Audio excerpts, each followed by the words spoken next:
Бәріне сәлем. Бүгін біз еттен жасалған бәр ішеміз. Бізге керек ұн, тұз, ас сода, май, айран, 2 пияз, жұмыртқа, фарш, 3 картоп. Ұнға 1 қасық тұз саламыз, 1 қасық ас сода саламыз. Араластырамыз. Майды ұнға саламыз.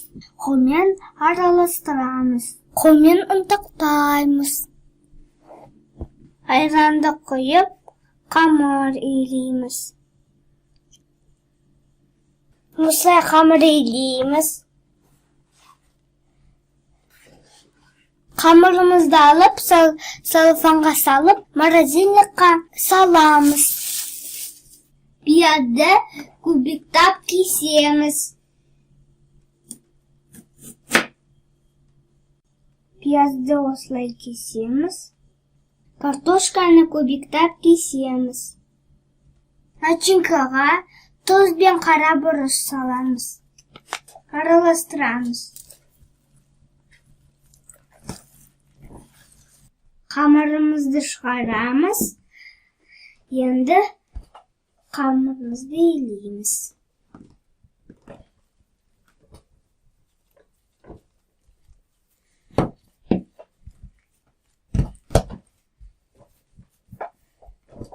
Листқа күнбағыс майын жағамыз.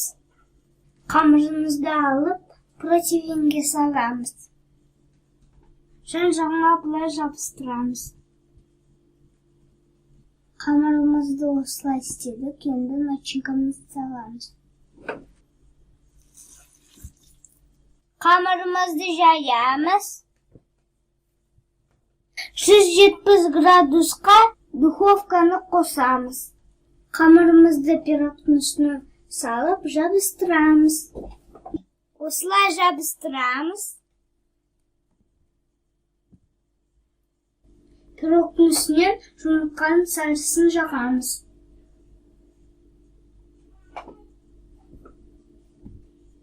Біздің пирогымызды 45 минутқа духовкаға қоямыз.